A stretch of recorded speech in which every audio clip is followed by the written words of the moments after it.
The member for Darling Range. Madam Speaker, my question is to the Minister for Disability Services, and welcome back. I refer to Activ Industries' recent decision to close their large-scale sites for supported employees in Western Australia. And I ask, can the Minister advise the House on what the state government's position is on this decision?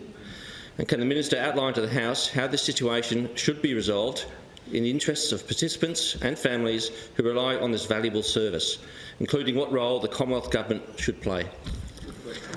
The Minister for Disability Services. Madam Speaker, I thank the member for the question.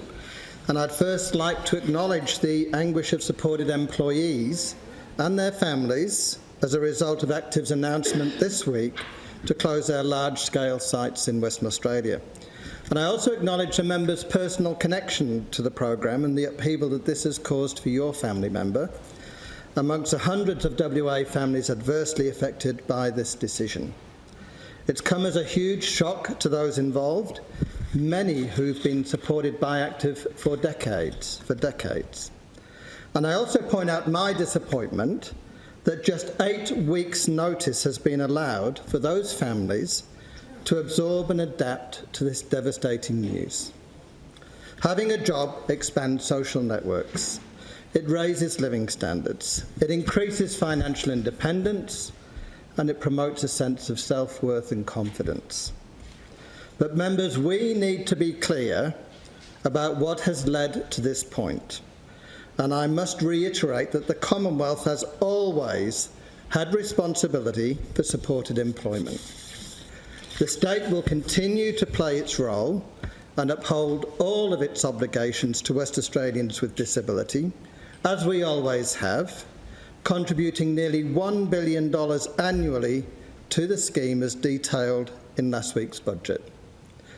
Indeed, what has occurred in the last 18 months is that the Commonwealth has transitioned supported employment to the NDIS pricing framework for supports and employment from the previous Federal Disability Employment Assistance Programme. Now, I've been working closely with Activ and the NDIS Minister Reynolds, to try and encourage a positive outcome for Activ to sustainably transition. And while there was a strong undertaking from Minister Reynolds to try and resolve those issues, it's clearly been to no avail. So, members, I ask, where is the leadership that Western Australians expect from the NDIS Minister, and who is a West Australian Senator no less? Minister Reynolds' only advice to Activ was that NDIS couldn't hand out grants to the organisation. No, Activ aren't looking for a handout.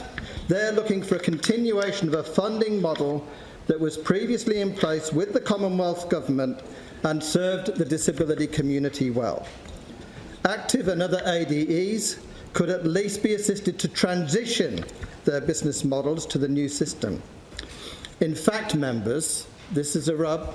The federal government has been sitting on a $67 million support package for Australian disability enterprises, such as Activ supported employment workshops, designed to help with a transition to new wage structures following a final decision by the Fair Work Commission, and they've been sitting on that money for months. Not a dollar, not $1 from this fund has been allocated to any industrial disability enterprise to date. Now, Activ has repeatedly called on the federal government to allocate that funding in order to prepare for the transition, and again, to no avail. The Commonwealth continues to sit on an unspent $67 million transition fund, doing nothing with it. Nothing. And all the while, organisations such as Activ are now thinking about closing supported employment services and seeing hundreds of people with disability, our most vulnerable, across WA, out of jobs, many of whom have held those jobs for decades. The McGowan government now calls on the federal government and Activ to immediately suspend that decision to close their supported employment workshops.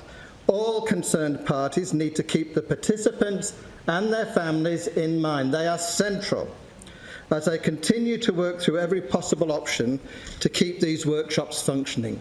Now, I note, members, the federal opposition leader Anthony Albanese has this week confirmed that if elected Prime Minister, he will work to save the active workshops from closing, and I urge the Morrison government to make the same commitment and alleviate the anguish being experienced by these supported employees and their families. The